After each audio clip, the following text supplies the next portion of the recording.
sus casas o después con algún cierto delay. Muy feliz año para todos. Y bueno, quiero empezar, por supuesto, recuperando algunas de las palabras del presidente Javier Milei.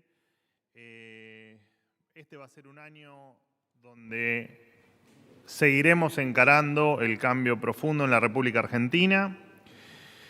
Están absolutamente todos invitados a formar parte de este cambio. Toda la dirigencia política, toda la dirigencia sindical,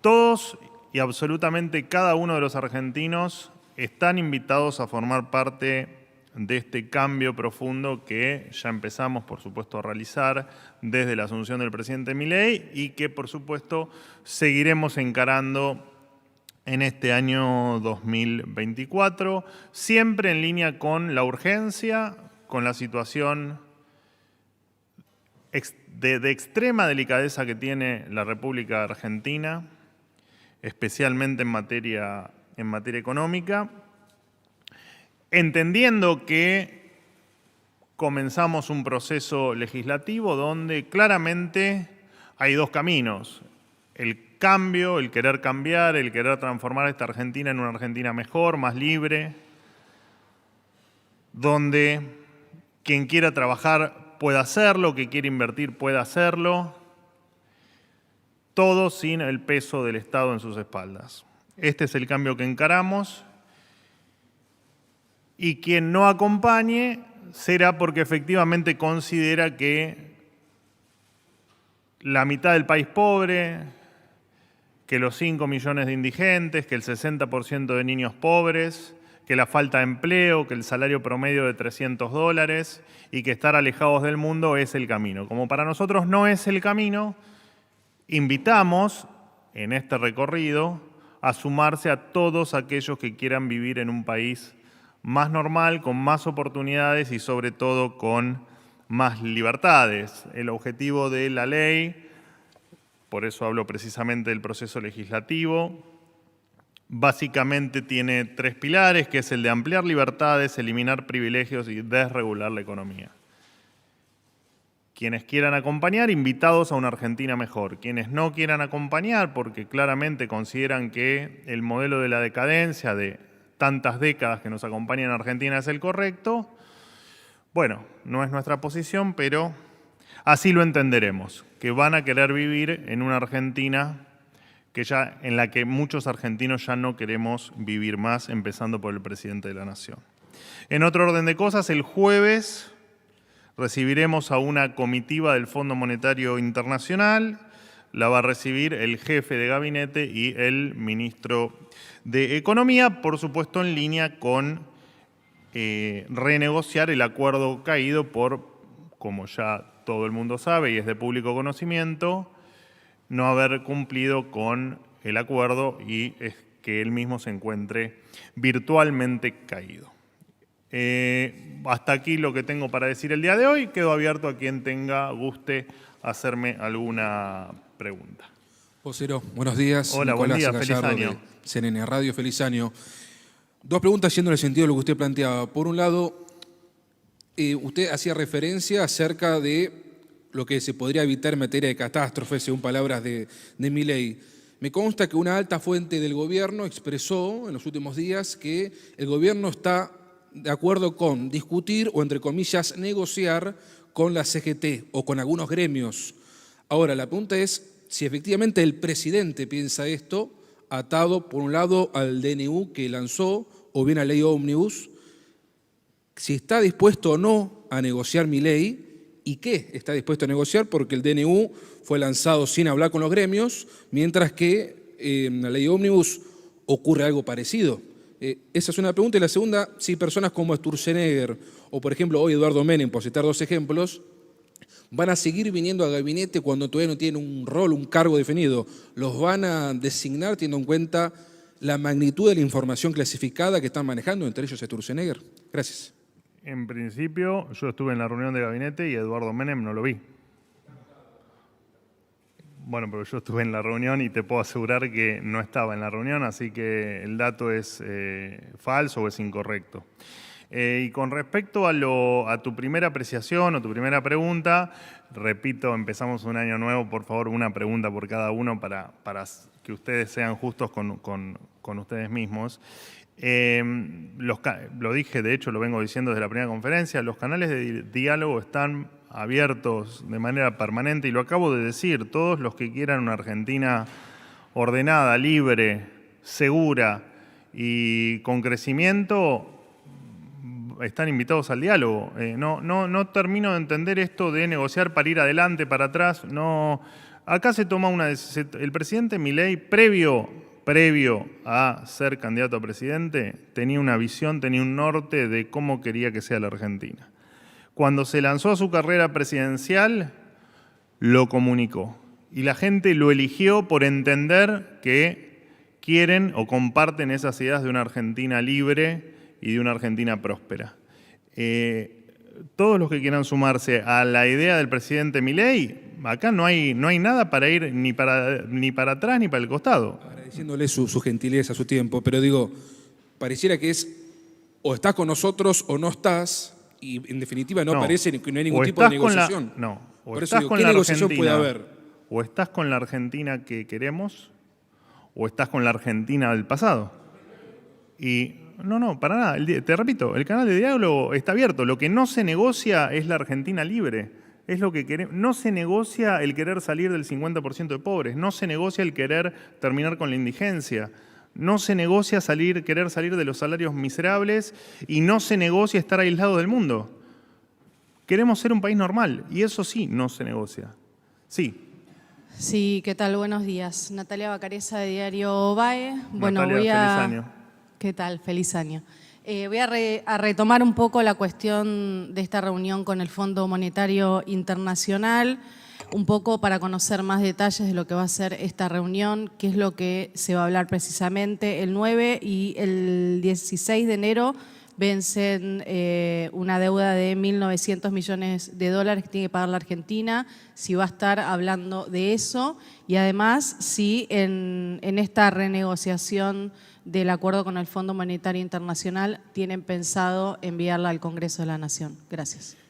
En términos de lo que comenté yo, que es lo único que tengo oficialmente para decir, efectivamente el jueves se recibe, de no haber ningún cambio de agenda, por supuesto, se va a recibir a la comitiva del Fondo Monetario Internacional, la va a recibir el jefe de gabinete y el ministro de Economía, Luis Caputo. Cuando tengan más detalles de la agenda o de las intenciones de la reunión, que todavía no ocurrió, te las comentaré. Entiendo que eso ocurrirá el viernes, pero de tener algún detalle adicional se los voy a comentar y en el caso de ameritarlo lo comentará el propio ministerio, el propio equipo económico del ministro Caputo. No tengo más detalles para dar con respecto a ese tema. Buen día, Hola. Vocero Hernán Mundo de Radio Nacional. Quería consultarle por declaraciones que han hecho rectores de distintas universidades nacionales, también el propio presidente del CONICET. En el caso de las universidades nacionales dicen que por la prórroga presupuestaria llegan con un presupuesto garantizado hasta mitad de año. Lo mismo está sucediendo en el CONICET, en donde se señala que se cierran las carreras de investigador, de becas doctorales, postdoctorales. En definitiva, la pregunta es: ¿cómo convive la idea que ya ha manifestado el gobierno de instituciones que tengan un perfil más eficiente, más productivista, con la propia preservación de las instituciones? Porque los rectores y en el ámbito de la ciencia hay preocupación por todo lo que señalaba. Gracias. Bueno, entiendo que cuestiones presupuestarias, que por supuesto ocurre la situación que vos decís en materia de la extensión o la prórroga del presupuesto, por supuesto que se irán tomando las medidas que el presidente Milei considere adecuadas y en tal caso que la cartera correspondiente dialogue con cada uno de los organismos o con cada una de las instituciones. La verdad que es prematuro para... Frase que me la van a escuchar decir siempre, futurología no hago. Digo, entiendo que de acá a mitad de año, yo la verdad es que no la había escuchado esa declaración, pero en virtud de que si el tiempo es de acá a mitad de año, entiendo que de acá a mitad de año habrá efectivamente alguna solución a ese problema en caso de que ese problema exista. La verdad es que estoy hablando sobre un supuesto porque no tengo la información de las declaraciones que vos me decís, me pondré en tema y en cualquier caso mañana te haré las aclaraciones correspondientes. Buen día, vocero. Buen día. Fernando Ramírez, de la agencia de noticias Telam. Feliz año. Feliz año.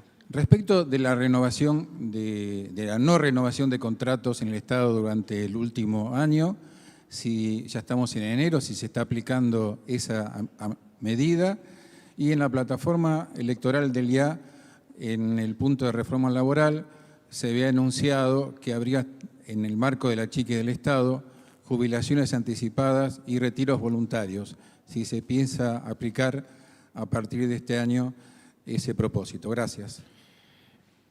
Con respecto a la baja de empleados, el decreto se publicó entiendo que la semana pasada, donde efectivamente se procedía a la baja de todos los contratos con alta 2023 que no revistiesen la calidad de esencial, o bueno, el propio decreto hacía referencia en uno de sus artículos a las excepciones, por lo tanto las bajas fueron efectivas, que no fueron bajas en realidad, fueron no renovaciones, no hubo bajas de personal, sino que fueron no renovaciones de contratos que tenían alta 2023 y que vencían, por supuesto, el 31 de diciembre de 2023. Esos contratos efectivamente no han sido renovados. ¿Me podés repetir, por favor, la otra pregunta? Retiros voluntarios y jubilación anticipada no. Está en la propuesta electoral de... Bueno, todo lo que ha plasmado el presidente en su propuesta electoral se va a cumplir al pie de la letra, de punta a punta, todo, absolutamente todo. En virtud de que apenas van, creo que 21 días de gobierno, seguramente la mayoría de esa propuesta todavía no haya sido aplicada, pero tengan un poco de paciencia que todos los temas van a ser abordados como corresponde y como se prometió en campaña o en este caso en la propuesta electoral. Y tengan en cuenta también que el presidente asumió para hacer lo que dijo que iba a hacer y no se va a mover ni una línea de esa postura, y así va a ser. Y lo que no se ha hecho en estos apenas 21 días se va a hacer seguramente en lo que queda de mandato. Así que paciencia, que todo se va a ir cumpliendo tal como está estipulado, acorde, por supuesto, a los tiempos que algunas cuestiones requieren, y efectivamente cuando haya novedades de este tema que usted me plantea o de cualquier otro, lo voy a estar aclarando seguramente. Última pregunta. ¿Qué tal, Manuel? Buen día. Hola. Feliz año nuevo. Igualmente. Martín Fernández para Radio de la Ciudad. Quería preguntarte por una información que surgió desde el Ministerio de Capital Humano, la baja de unos 4.500 beneficiarios del Plan Potenciar Trabajo. Tengo entendido a raíz de una investigación que hizo el fiscal Marijuán en 14 provincias. Particularidades de esta decisión, lo que quiero preguntarte es si esas irregularidades encontradas son corregidas o regularizadas, valga la redundancia. ¿Los beneficiarios que han sido dados de baja tendrán la posibilidad de reinscribirse al plan o ya están eliminados del mismo definitivamente? Bueno, buena parte de los planes de estas bajas iniciales, por supuesto que estamos en un proceso de auditoría permanente. Muchos revestían la calidad de doble empleo o de tener un empleo, en muchos casos, incluso en gobiernos provinciales, lo cual, más allá de la pena que a uno le genera que alguien que esté trabajando en el Estado además tenga un ingreso por un plan social, por supuesto que el proceso de auditoría avanza, no solo en relación a tener doble empleo, sino también a los que no tienen, que fue vos no me la comentaste, pero es otra de las investigaciones que ha hecho el fiscal Marijuán en virtud de muchos más de los que vos me nombraste, beneficiarios de planes sociales con gastos que no podían justificar su calidad de persona vulnerable, ¿no? Que es aquel que tal vez cobra, o la mayoría que cobra el plan social, por supuesto, debe revestir la calidad de necesidad. Y repito, esta lógica de que los argentinos paguen por cosas que ni saben a dónde van los fondos, que hay un intermediario donde hace un negocio y que incluso se utilizan para cuestiones claramente políticas, porque la verdad es que tener un empleo público y además cobrar un plan social, digamos que no necesitas conocer demasiada normativa para darte cuenta que efectivamente estás cometiendo un hecho, no sé si ilícito, pero fuera de la ética y la moral, así que no solo que las bajas están confirmadas, sino que además se va a seguir trabajando en que quien efectivamente necesite una ayuda del Estado la reciba sin que nadie que no deba recibirla se quede ni con un pedazo ni que cobre un plan que no le corresponde. Y, a ver, es un tema que nosotros extraemos la información de la propia justicia. Si hay algún error, bueno, veremos cuál es el mecanismo que excede entiendo, a la cartera de capital, al Ministerio de Capital Humano. Así que, pero la idea es que efectivamente el esquema de plan social, repito, después esto es muy importante, que le llegue al que lo necesita, sin intermediarios, sin que nadie lo extorsione, sin que nadie se quede con una parte de lo que recibe y tratando de que solamente, repito, solamente le llegue al que efectivamente lo necesita, porque estamos en una situación de emergencia, estamos atravesando niveles de inflación insólitos para un país del siglo XXI y la pobreza nos invade de una manera que pocas veces hemos visto en la Argentina. Y no nos podemos permitir que se le saque al Estado algún peso que para alguien que no le corresponde. Cuando sabemos que ese peso, o ese plan social, o ese subsidio, pongámosle el título que a ustedes más les guste, sale de un bolsillo que probablemente también tenga dificultades para comer o para cumplimentar con sus necesidades básicas. Así que todos los esfuerzos van a estar puestos precisamente en que se termine lo que se llama el negocio de la política, mucho más el negocio con los que menos tienen. Muchas gracias.